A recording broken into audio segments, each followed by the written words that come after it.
শুভশ্রীকে জন্মদিনের শুভেচ্ছা জানিয়ে বিপাকে দেব।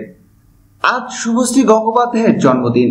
একসময় যখন সম্পর্ক ছিল দিনটি বিশেষ ছিল দেবের কাছে, এখন সম্পর্ক ফুরিয়ে গিয়েছে ঠিকই, তাই বলে দিনটি যে দেব ভুলে গিয়েছেন তেমনটা কিন্তু নয়। তাই নিজের ফেসবুকের পাতায় শুভশ্রীকে জন্মদিনের বিশেষ শুভেচ্ছা জানালেন দেব, এবং বিপত্তিটাও শুরু হলো সেখান থেকেই।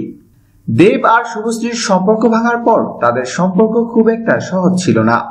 তারা দুজনে দুজনকে এড়িয়ে চলতেন, কিন্তু সম্পর্ক কিছুটা স্বাভাবিক হওয়ার পর ধূমকেতু ছবির মাধ্যমে দুই তারকাকে এক ফ্রেমে বাঁধলেন পরিচালক কৌশিক গঙ্গোপাধ্যায়। বলাই বাহুল্য, সেই ছবি শুটিং করতে গিয়ে নতুন করে পরস্পরের কাছে এসে পড়েছেন দেব এবং শুভশ্রী। সেই জায়গা থেকেই অনেকদিন পরে শুভশ্রীকে দেবের এমন খোলাখুলি জন্মদিনের শুভেচ্ছা জানানো। কিন্তু দেখা গেল দেবের ভক্তরা ব্যাপারটা মোটেই সোজাভাবে নিচ্ছেন না। দেবের এই শুভেচ্ছা জানানো নিয়ে বিস্তর জল্পনা শুরু হয়েছে। কি বলছেন দেব ভক্তরা? একজন সরাসরি বলে ফেলেছেন দেব খুবই মহান মনের মানুষ। যে মেয়ে একসময় তার নামে যা খুশি বলেছেন তাকে কিনা জন্মদিনের শুভেচ্ছা জানালেন তিনি।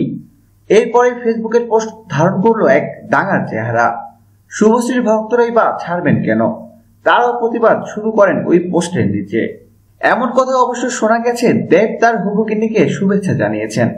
অতএব কি যায় আসে? প্রিয় দর্শক, ধন্যবাদ ভিডিওটি দেখার জন্য। বিনোদন জগতের এক্সক্লুসিভ সব খবর পেতে এখনই সাবস্ক্রাইব করুন ASDWebs.com এ।